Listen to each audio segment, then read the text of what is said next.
The wind was cold that evening, sharper than usual, biting through the tattered jacket Emma clutched around her small frame as she sat curled up against the side of the diner, the neon sign above her flickering weakly in the gathering dark. At just 17, she had already known more hunger, loneliness, and broken promises than most lived through in a lifetime, yet her spirit remained strangely unbroken, a flicker of hope stubbornly glowing within her. It wasn't that she didn't know how cruel the world could be, it was simply that she refused to believe it was all cruelty. Across the street, through a window blurred with condensation, she could see the warm golden glow of laughter, the clink of silverware, and plates piled high with food she could only dream about. Emma pulled her knees tighter to her chest, shivering, but her gaze was soft, not bitter. That was when she saw him, a man in a designer coat and polished shoes, standing awkwardly outside the diner, staring down at his phone, his forehead creased in frustration. He didn't look like the usual downtown crowd, there was something about the way he fumbled with his phone, how he glanced around like he wasn't used to being alone. Curious, Emma watched as he dropped to sit heavily on a nearby bench, ignoring the looks from passers-by, and placed his head in his hands. Despite his expensive clothing, he looked lost, like he had the whole world but nowhere to belong. Something stirred in Emma's heart, a deep, familiar ache. She didn't know who he was or why he looked so broken, but she knew that look, knew it like the back of her hand.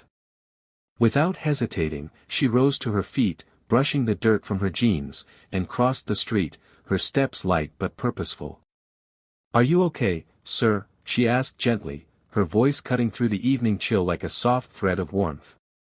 The man lifted his head, startled, his eyes red-rimmed and tired. For a moment, he said nothing, as if trying to decide whether to wave her off or accept the kindness he so clearly needed. Finally, he shook his head, a small, humorless laugh escaping his lips. "I'm just having a rough day," he muttered. Emma offered a small smile. "Sometimes talking helps," she said simply, and sat down beside him without waiting for an invitation. She didn't ask for anything, didn't judge him or pry, she just sat there, a quiet presence willing to listen. Slowly, like a dam breaking, the man began to speak. His name was Robert Langston, and just a few months ago, he had been riding the pinnacle of success, a tech entrepreneur whose name was known in every boardroom in the country. But success had come at a cost. In his relentless pursuit of more, he had pushed away his family, lost the love of his life, and somewhere along the way, the wealth he had amassed became a heavy, isolating burden rather than a blessing. That day, he had finalized the sale of his company for a staggering sum, but when the deal was done, he realized he had no one left to celebrate with. The hollow victory left him sitting alone on a bench outside a diner, wondering if he had lost everything that truly mattered. Emma listened quietly, nodding occasionally, her presence never judging, only understanding. When he finished, his shoulders sagging under the weight of his own confession, Emma reached into her threadbare backpack and pulled out a granola bar, her last one, saved for emergencies. She held it out to him with a small, earnest smile. "Here," she said, "it's not much, but sometimes sharing makes things feel a little less lonely." Robert stared at the offering, then at her, the girl with nothing, offering everything. His throat tightened painfully as he accepted the granola bar with trembling fingers. They sat there in silence, sharing a simple meal under the indifferent stars, and for the first time in a long while, Robert felt something crack open in his chest, a feeling he thought he had long since buried, hope. Before Emma left that night, she scribbled something on a crumpled piece of paper and pressed it into Robert's hand. "It's not much either," she said with a soft laugh, "but sometimes words are enough to get you through." Then she disappeared into the night, her small frame swallowed by the darkness. Robert unfolded the paper under the streetlight. In a shaky, earnest hand, Emma had written, "No matter how lost you feel, there's always a way back to what really matters. Choose kindness. Always." The simple message hit him harder than any boardroom negotiation or investment pitch ever had. That night, Robert went back to his penthouse, the city lights sprawling endlessly below him, and stared at his reflection for a long time. He didn't see the successful CEO the world knew, He saw a lonely man given a second chance by a girl who had nothing. He made a decision then, a decision that would change everything. The next morning, Robert set out to find Emma. It took days of searching through shelters, soup kitchens, and street corners, asking after a girl with a bright spirit and a kind heart. Finally, at a shelter downtown, he found her, handing out donated coats to other homeless teens, her face alight with the simple joy of helping others. Robert approached her with a smile and said, "You changed my life."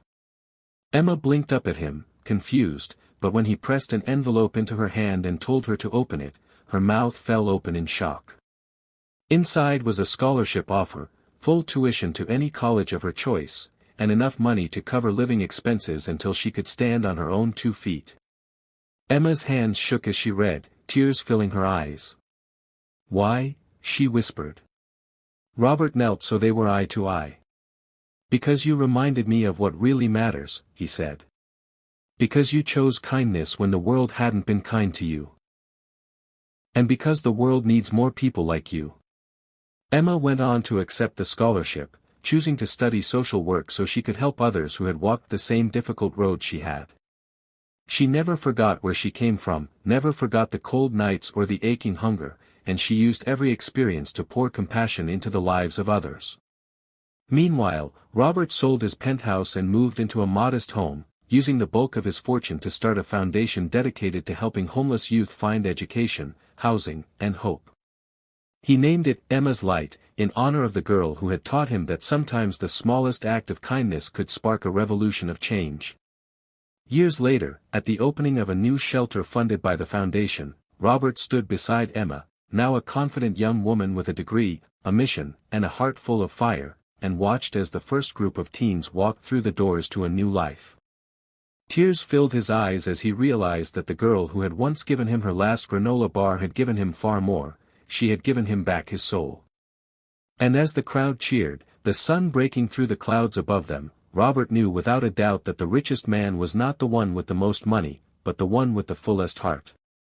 In the end, it wasn't the millions in his bank account that defined his legacy, it was the single act of kindness that had changed not just his life, but countless others. And Emma, the girl the world had once passed by without a second glance, stood as living proof that no act of kindness, no matter how small, is ever wasted. It only takes one moment of compassion to light up the darkness, and sometimes, that light is bright enough to change the world.